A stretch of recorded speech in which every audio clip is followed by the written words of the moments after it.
ESPN 94.1 FM and AM 930 present The Drive.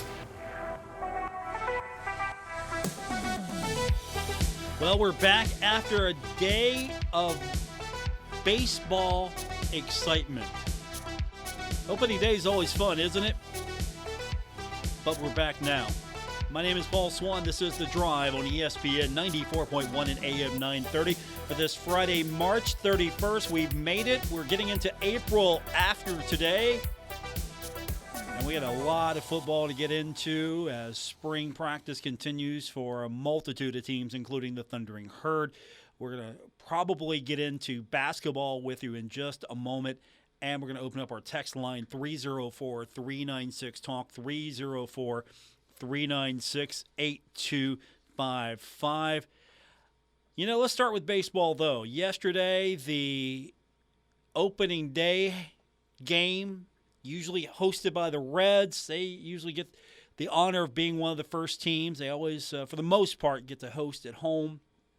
And your Pittsburgh Pirates beat the Reds 5-4. So both teams have off today. The series will resume Saturday and Sunday. And, of course, we have got also March Madness. It's going to wrap up this weekend as well. So we'll have the game on Sunday. We'll also have March Madness on Saturday and on Monday. So it's going to be a busy weekend for us there. How many of you stayed up last night, watched the NIT final from Las Vegas? It's just weird to see the NIT final in Las Vegas. I mean, Madison Square Garden, that's the home. That's the Mecca. That's the home of the NIT. But there was hockey going on last night at Madison Square Garden, and the NIT was in Las Vegas playing hoops. North Texas winning the NIT 68-61. Conference USA, the winner here. UAB, how about that? Great season, but North Texas getting it done. And guess what? Grant McCasland, hired as Texas Tech's new coach Friday. He's got a 6-year contract. That is right after leading North Texas to the NIT title, the first 30-win season for North Texas. Under Grant McCasland, North Texas was 135-65 in 6 seasons. But this makes sense for him because he's got a master's degree from Texas Tech. Pretty impressive. Pretty impressive. So Conference USA has won the CBI.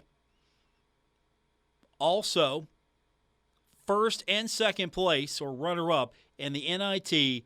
And FAU is in the Final Four, with a possibility of playing for the national championship. If you're Conference USA right now, life is grand.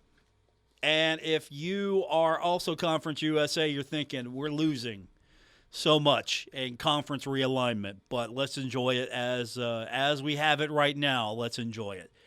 The Sun Belt, however, not so fortunate this season in postseason play. And I don't know if that had to do anything with the news we got yesterday, but Marshall is losing one of its key returnees, freshman of the year, Micah Handlogten, entering the transfer portal. That's a big blow for the Thundering Herd. Let's just go ahead and say what it really is. That's a huge loss for the Thundering Herd. If you look at what he brought to the table, he was out on the court over 25 minutes a game. He was a starter all season long. And he was defensively one of your best players. He was almost a double-digit rebounder. He had 75 blocks. He chipped in when he needed to with points. Defensively, he was solid, not just on the glass, but also takeaways. He was a really phenomenal player for the Thundering Herd out there, and this is going to be a big blow for Marshall. I mean, it's not the end of the world, but this is huge to lose Micah Handlogten. So the Sun Belt Conference Freshman of the Year put out on Twitter, loved every minute I played in the Cam, will forever be a son of Marshall, but he has put himself into the transfer portal. So we'll get your text in. Let's just do that. Text line, I'm going to open that up right now. We'll get that started here. 304-396-TALK. 304-396-8255. How big of a loss is this for Marshall basketball? Do you blame the kid for getting in transfer portal? Was the situation going to get better for him at Marshall, or is he going to take advantage of his standing with the team, being one of the top players and freshman of the year in the Sun Belt, and maybe find an opportunity where he can maybe grow, showcase himself? I don't know what the ultimate decision was. So the text line again, 304-396-TALK, 304-396-8255. We did get some basketball news that was good yesterday. Tavion Kinsey named to the 2023 Lou Henson All-American team. He was a finalist for the Lou Henson Award, which is given to the nation's top mid-major player. He was named a Lou Henson All-American on Thursday, and Louisiana's Jordan Brown took home the Lou Henson Award. You can't deny why Brown got that award. You look at what he was able to accomplish with Louisiana, and I would rather have Kinsey on my squad than Brown. If I had to pick one, I'm picking Tavion. But Louisiana also got into the NCAA tournament. So won the conference tournament and then won the right to go into the NCAA tournament. You look at some of the things and go, okay, well, Louisiana had a better season. So all things being equal, you probably lean towards Brown if you're voting for this. But I would take Tavion Kinsey any day. Just if I'm putting the team. Now, if I could get both of them on the same team, I would be all right. Yeah, that stuff's important. It really is, because how many Marshall players maybe by circumstance have been overlooked or maybe good but not great in the eyes of voters when it comes to some of these postseason awards or some of these accolades? Now, if you ask most of these kids, they want to win for the team. They don't want to win individual awards. These things are nice, though. If Jordan Brown doesn't get in the NBA and Tavion Kinsey does, is anyone going to look back and go, "Oh, hey, but he's a Lou Henson Award winner"? I mean, it's a great honor. It's a great award, but where Tavion Kinsey wants to end up, I think if he makes it in the NBA, that's going to really be the ultimate prize for him. So good news there. Bad news for Micah Handlogten entering the transfer portal. Our text line's already filling up. We'll get some of those in. 304-396-TALK. 304-396-8255. Texter writes in and says, Paul, I think it's important to remember that players entering the transfer portal isn't necessarily a bad thing.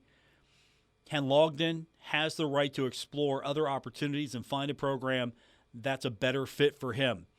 Marshall has a talented roster, and it's possible that he wasn't getting the playing. Are you kidding me? He was going to be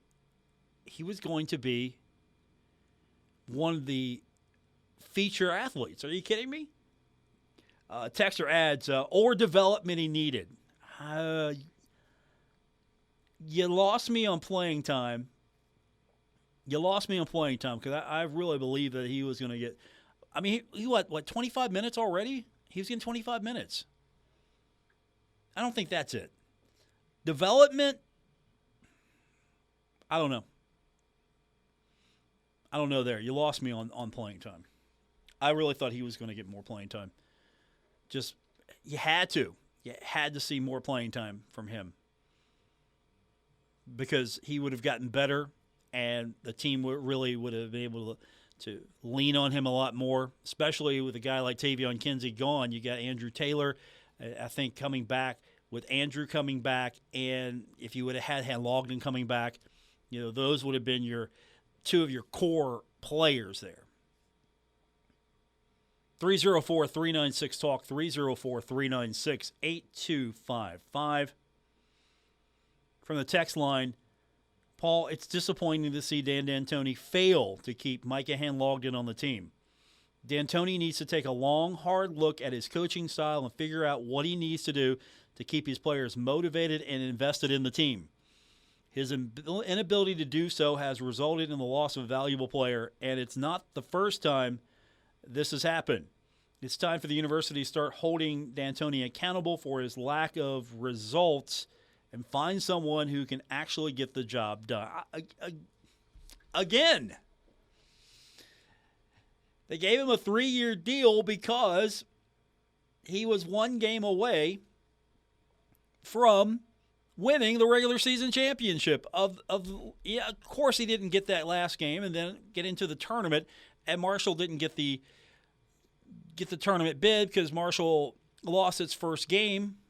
And so no postseason for the Thunder. I mean, if that's what we're talking, just for clarity, is that what we're talking about? Lack of results? No postseason? We'll keep the text line open. 304-396-TALK, 304-396-8255. I try to screen them as we go, so make them good. More coming up. Oh, hey, and by the way, just before I forget, we got Ari Agnus coming up here in about 15 minutes or so. Marshall volleyball in action tomorrow. I'm not so sure about softball schedule change there. We'll get you caught up on that. But at least we know there shouldn't be any rain inside the Cam Henderson Center tomorrow for Marshall volleyball. Ari Agnus will join me in about 15 minutes. We'll take more of your text.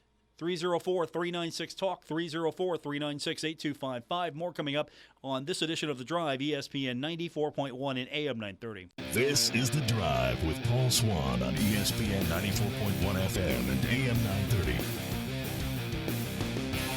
We're taking your text this hour at 304-396-TALK, 304-396-8255. Yesterday, Micah Handlogten, the Sun Belt Freshman of the Year, entered his name into the transfer portal, and we're getting your responses in.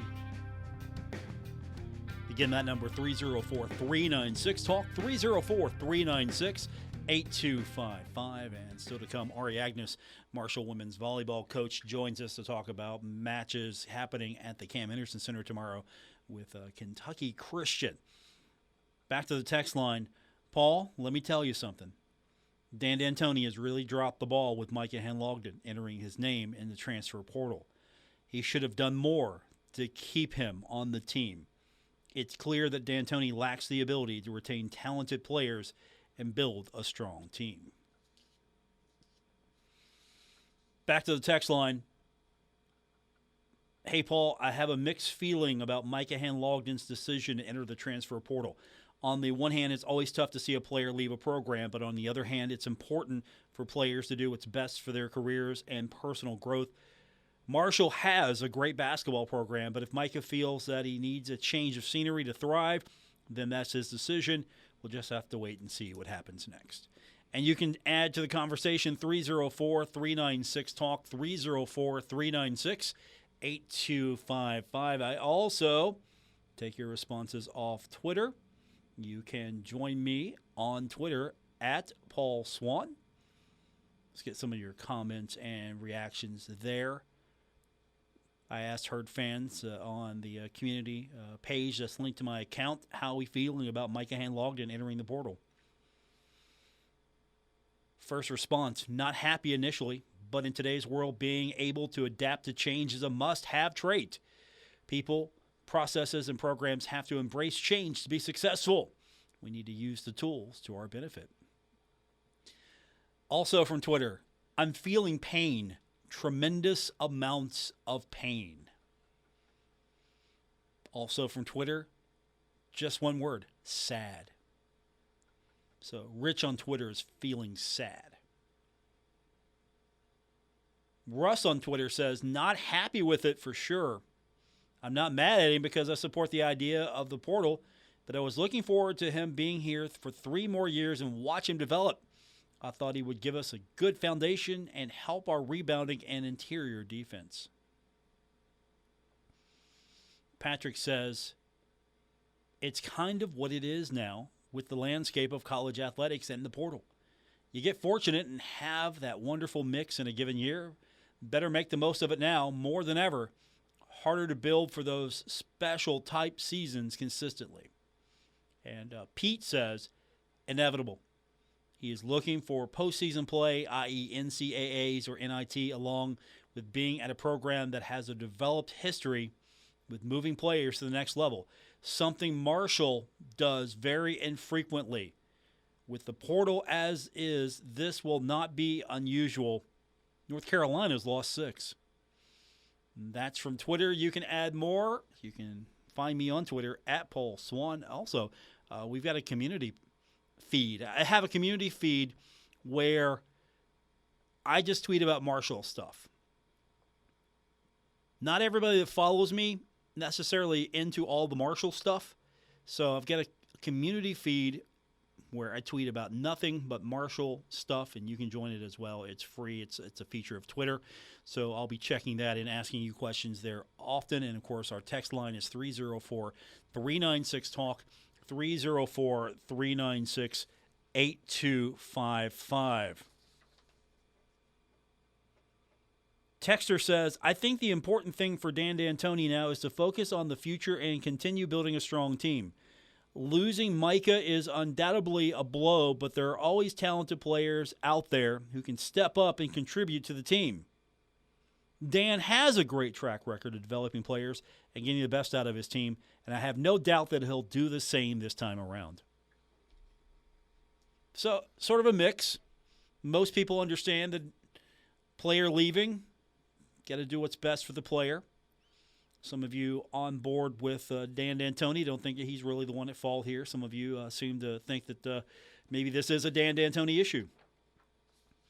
Some of you think where Marshall's not going to be consistently getting in the postseason, or Marshall's not consistently getting players in the NBA, that might have played into this as well.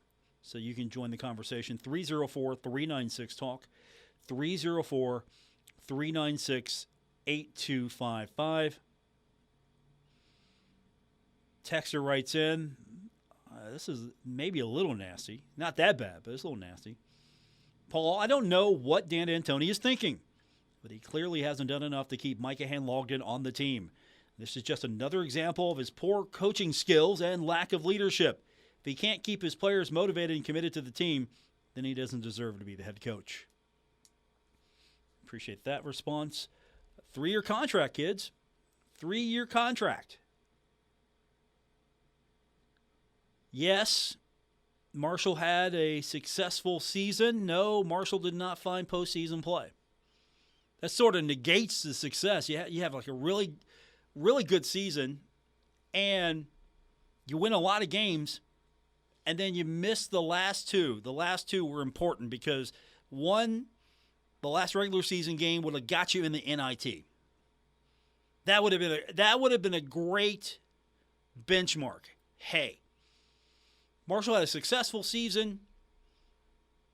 Marshall won the regular season title in conference, and Marshall's worst case going to the NIT. So now that doesn't happen. Okay. Go for the big one here. Let's see if we can get the team in the NCAA tournament. Just win the tournament, right? Win the tournament. And Marshall can't do that. So on the one hand, you had a great season. You had a lot of wins. On the other hand, it kind of gets deflated a little bit because you don't make postseason. That's sort of the give and take. Hey, great season, but wasn't good enough to get an at-large bid. And Marshall wasn't able to seal the deal in the tournament to go get an at-large bid or win the tournament and get the automatic, or even win the conference and get an automatic bid to the NIT. I get it. 304-396-TALK, 304-396-8255. More of your texts coming up, but we're going to talk to Ari Agnus when we continue. Let's talk about what's happening with the volleyball team. Show them a little support. As I don't know if we're going to get softball in. The schedule is updated. with the weather being what it is, first game is going to be tomorrow at 10 a.m. Second game will be Sunday at 10 a.m. with the second game to follow. So doubleheader on Sunday and 10 a.m. for the first game. Hopefully we'll beat out the weather. And that's going to be the schedule for softball. But if you're going to softball tomorrow, why not stop over to the Henderson Center afterwards and check out the volleyball team. Ari Agnus joins me on the other side of the break. This is The Drive on ESPN 94.1 and AM 930. This is The Drive with Paul Swann on ESPN 94.1 FM and AM 930. Welcome back to the Friday, March 31st edition, The Drive on ESPN 94.1 and AM 930. You know, the weather's going to be pretty nasty this weekend.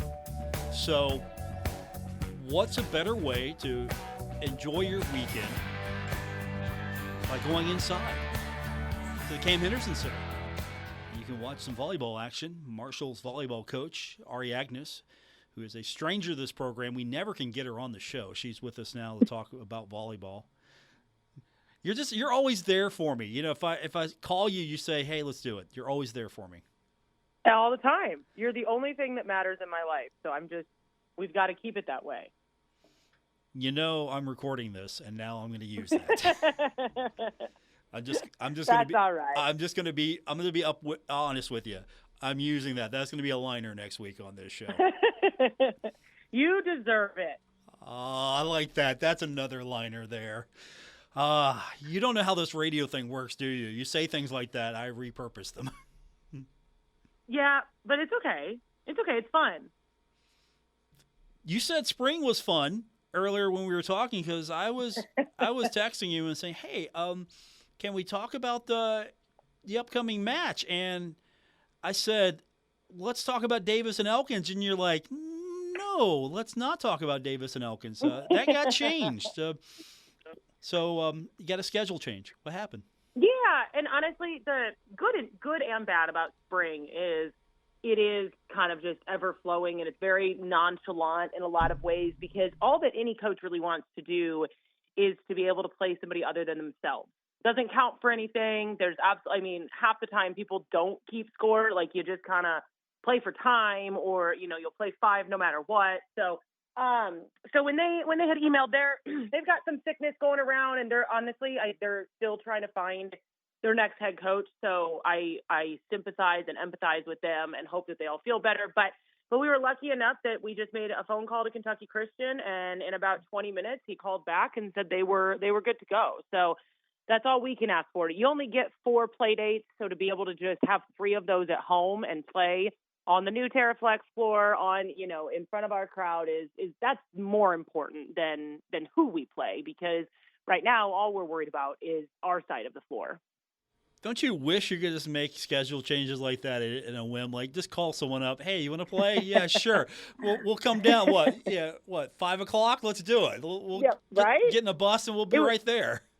It was almost too easy. It felt weird. It was just one of those things where I'm like, this can't be real life. This can't be how easy that was. There wasn't any arm twisting or anything like that. It was just, "Hey, pick up the phone." "Yeah, sure, I'll come to Huntington. Not a problem." Absolutely. They're a great staff. They're a great program. So we're excited to host them, which I think is just why, everybody gets excited, especially to play on the Terraflex floor, that everybody wants a shot at that, just to feel it and see it. And so it's kind of, we've got that kind of golden egg in our pocket, if you will. So let's talk about the Terraflex floor. That, you barely see it when you come into the Henderson Center. You barely see it. It sort of blends in. Yeah, it doesn't stand out at all. It's just it's another floor that's out there. How much involvement did you have in designing that? Because that thing pops. It pops, right? Honestly, everything has been so collaborative. So. Definitely had a big part. Phil in our facilities, Christian, Deb, it was a constant kind of back and forth of different designs. And I love that there's so much green. I know when you see the floor, it's like, oh my gosh, where's the green? Well, in the cam, it's all green. So to have the black and then the outline, it lets you know it's a court, right? It's a volleyball court that to not fill in that green and let the green on the sidelines pop is just, when you walk in there, it really does pop. And you look right above from there, and on the video board is a green and the herd. So we didn't want to just have like a mirror image of that on the floor.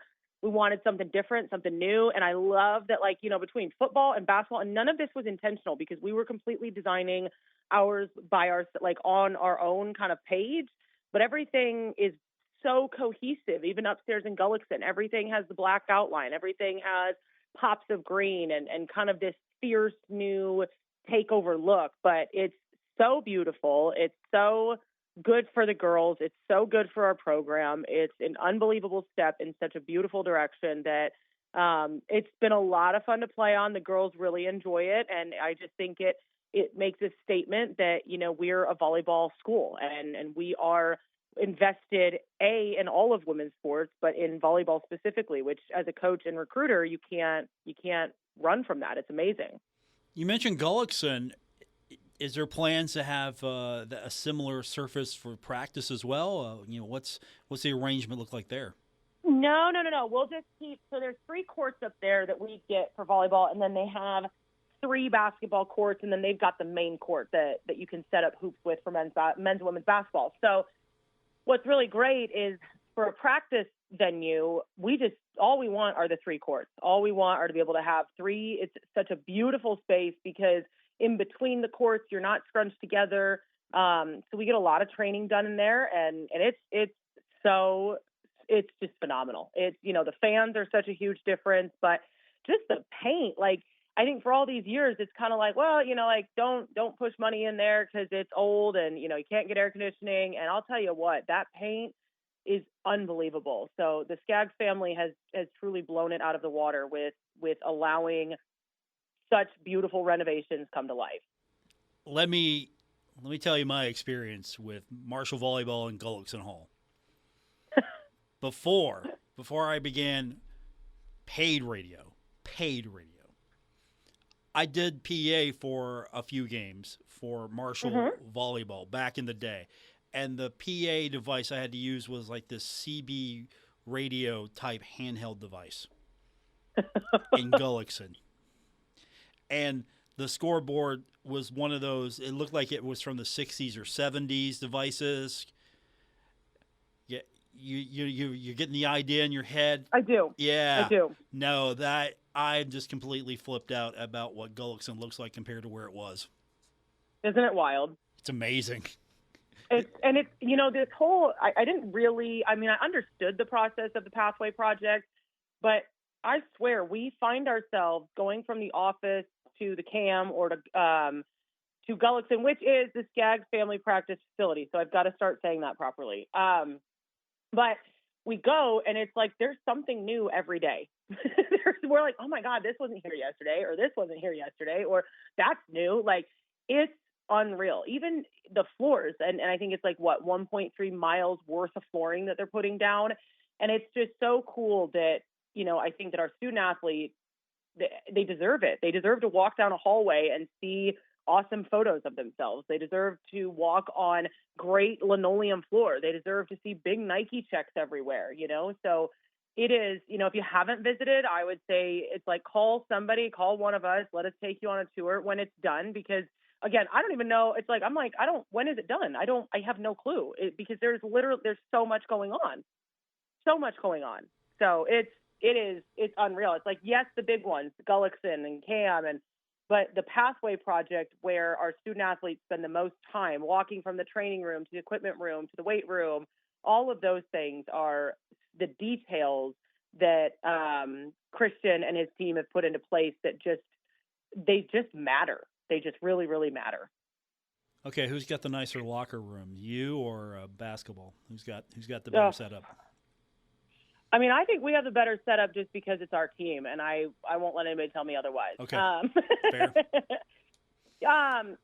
I think, and we're really spoiled because we have our locker room and we have a game day locker room. So maybe us because we've got double the take there. So, and we just got brand new furniture in there, and I think what's cool is our team takes such good care of it, and they're so respectful of their spaces that it makes you just want to keep doing new things and nice things and give them everything that they deserve. So, I think that's the thing too that we're trying to get to, is that every student athlete, no matter what sport, feels so seen and so valued, and you can just see it coming to fruition right now. It's just amazing. Like I have nothing. I don't understand what to say negatively other than question mark. I'd have nothing.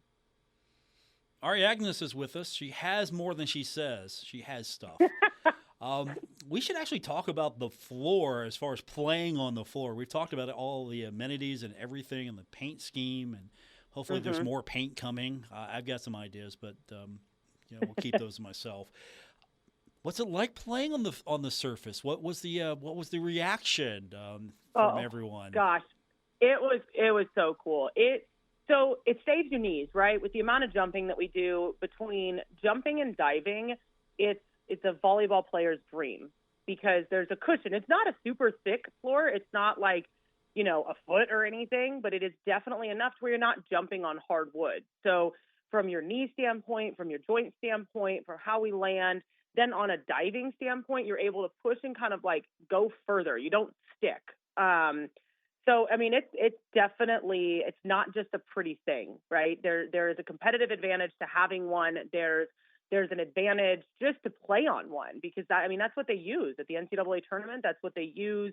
They've gotten rid of the sport court everywhere, and they just lay down a TerraFlex floor because it's the best. It is the best possible floor that you could go on. And then on top of that, to basketball's credit, they don't have to deal with our taped lines down anymore. So it saves that floor. Like, it's just such a win for both programs. And we're so lucky to be at a university that both coaches support volleyball so well. And I'm obviously just assuming Kim does. She's been awesome since I've met her. But, we wrote everybody a thank you note, because when that floor goes down, it's down, say maybe Wednesday to Saturday. And that means they can't practice down there. And Danny wrote me one back, and it's just thoughtful. Like, they want the best for everybody here. And usually there's a lot of bickering. There's a lot of back and forth. There's a lot of, well, it's my gym and it's my season and blah, blah, blah.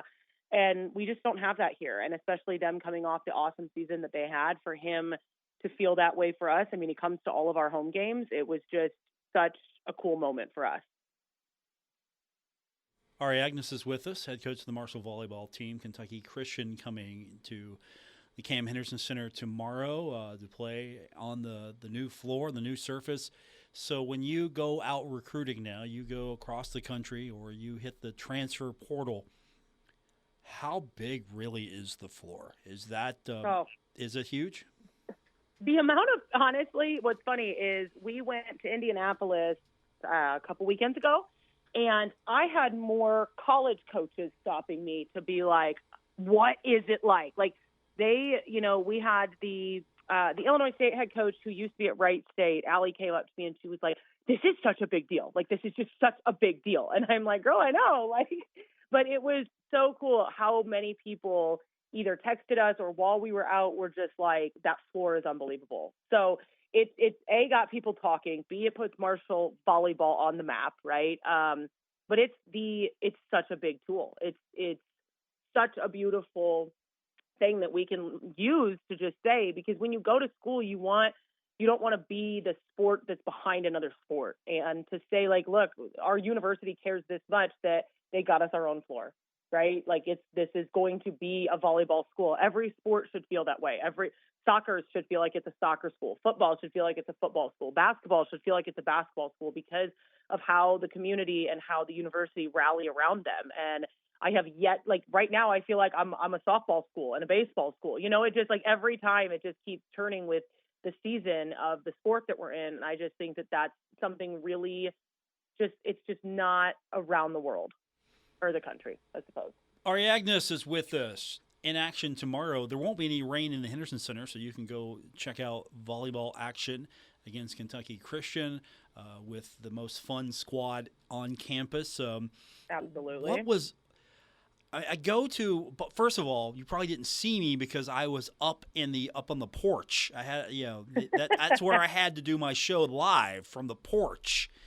And you didn't see me, but I saw you and your squad, and you're all taking selfies, and And I thought the volleyball team's at a rock concert here for this press conference here.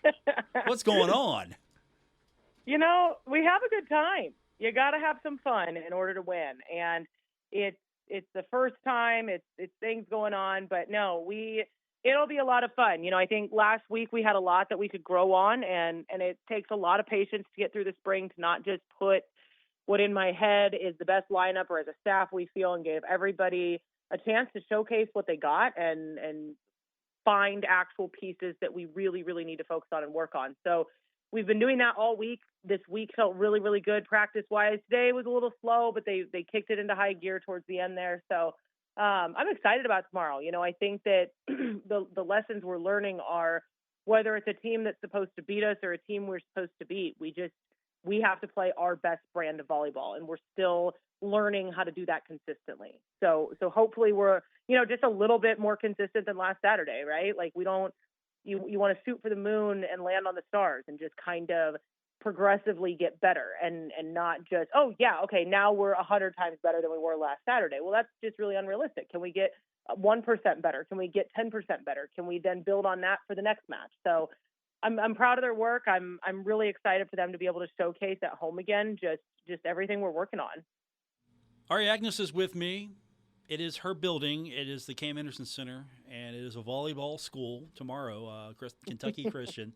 Good seeing you. We'll get you back soon. Hopefully we can talk about, I don't know, some more victories, because you get 3 of these things at home. So hopefully we get 3 at home. That's exactly it. Yeah, hopefully we'll see a lot of people show up tomorrow, because, again, it's going to be rainy and nasty tomorrow. Just come inside. Yeah. You know what I mean? Come take a break, get out of the rain. It'll be fun.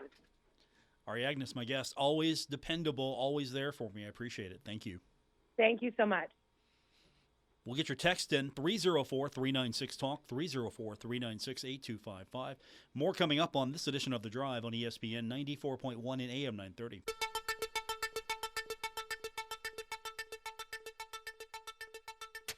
This is The Drive with Paul Swann on ESPN 94.1 FM and AM 930. More time for your text at 304-396-TALK, 304-396-8255. Let's go back to the text line. We've been talking about Marshall losing Micah Handlogten to the transfer portal. And the texter writes in and says, what's with assuming Dan D'Antoni did not try hard to keep Micah? Look at the list of schools interested. It would be difficult for any mid-major to keep Micah in today's environment and NIL. You're competing with ACC and other high majors. You want to know the list? I got the list. Bill Cornwell gave me the list actually about 15, 20 minutes ago while I was talking to Ari Agnus. The list of possible landing spots for Micah Handlogten. We'll start with the one nobody in Huntington wants him to end up at, and that's West Virginia. Could you imagine how unhappy would you be if West Virginia got Micah Handlogten? He's up with Coach Huggins. How many of you would be that sick to your stomach? Welcome to the transfer portal. It giveth and it taketh. Indiana has been mentioned as a location. Clemson, Arkansas, Florida, Virginia, South Carolina, Georgia. The list goes on. Those are some of the destinations that have been mentioned as reaching out and having interest in Micah Handlogten. Which one would you take? Which one would you take? Indiana looks pretty good, right? Indiana would be a good place. You think Micah Handlogten would work well under Bob Huggins' system? And there's more, I'm sure, that'll be expressing interest. So a lot of schools interested in Micah Handlogten. I mean, that says something positive about the kid, and, of course, that Marshall was able to bring him in first, and then he decided to look at opportunities elsewhere. All right, here's a long one from the text line. Tough loss on losing Handlogten, but until Dan D'Antoni realizes that there is hardly any loyalty left, then more of this will happen. He has players on the end of the bench that played in 6 to 8 games on the season that he should have worked with at the end of the basketball season to move to a scholarship at the Division II or NAIA level, and started using transfer portal like 99% of the other college coaches do. I now feel we are going to lose 1 or 2 other prominent players on our roster. I hope our coach is ahead of the game and not playing from behind. Dan's philosophy, he likes bringing kids in, watching them grow, watching them develop, and be lifelong members of the herd. That's been his philosophy. He likes working and developing players that way. He doesn't want to go to pick up 3 or 4 players and then pick up another new 3 or 4 players to replace those players because those were one-year players. I mean, now, you can't just recruit your entire team and hope that it stays together. You're going to actually have to use every tool at your disposal. So I do agree that Marshall, if not, should be using every tool possible to build the best team possible. I'll use football as an example. Charles Huff, the head coach of the Marshall football team, said that his job is to bring the best possible talent and people and players to Marshall University. You got to go get the best talent you possibly can. I'm paraphrasing what he said, but he has indicated that he's sort of like a CEO. He's got to go get the best people and talent possible. Best players he can possibly get. The best people, coaches, support staff.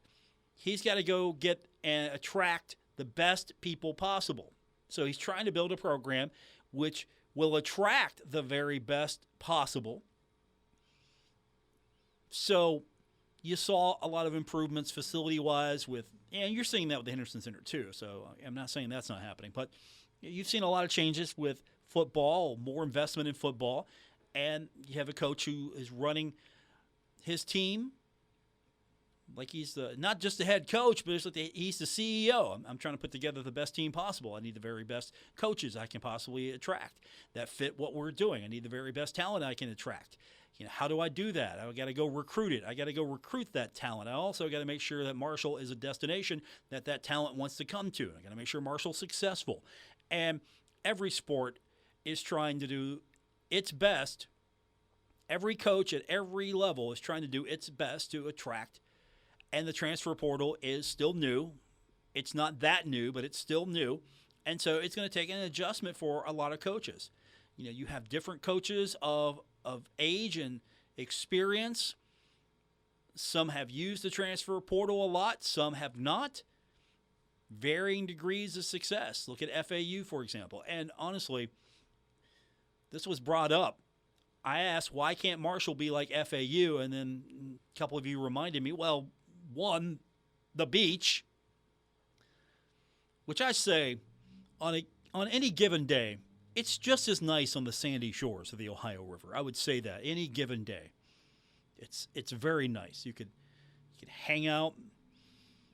Hopefully, the Ohio River won't flood, and you can go fishing on a nice day. You can go boating on the Ohio River. It's really underrated, the Ohio River. No, of course it's not. It's a different experience. The beach. You go to FAU, it's fun and sun. You come to Huntington, the sun's trying to come out now, looking out the window, but yeah, it's been raining all day. It's been nasty. Yeah, I don't think that's the only reason why you attract players, but it's a nice feather in your cap. It's a nice way to say, hey, all things being equal, look how nice it is out here. Look how fun it is. Look at this. Wouldn't you want to come here, all things being equal? If the choice was that hard to make, I think FAU can say, but look at this. Look at what we've got this beach here. Look at this. You can see the beach. We'll take a walk on the beach if you like. And that's going to do it for this edition. Thanks for tuning in. I appreciate everyone being with us today. We'll get more of your text in on Monday. Hopefully we'll have a great weekend. Don't forget we've got the Final Four coming up Saturday, then Monday. Saturday, then Monday. And then we're full steam ahead with baseball, as we'll have Pirates baseball on Sunday and then throughout the season once we get past basketball. So basketball weekend with a little baseball thrown in. And then after the national championship game on Monday, full steam ahead for baseball. But that's in the next few days. Have a great night, everyone, here on ESPN 94.1 and AM 930. I've been your host, Paul Swann. You can find the show on our podcast page. Just search The Drive with Paul Swann on Apple Podcasts or wherever you get your podcast. Thanks for tuning in. Have a great night, everyone. WRBC Huntington, W227BS Huntington. This is your radio home for Pittsburgh Pirates baseball, ESPN 94.1 FM and AM 930.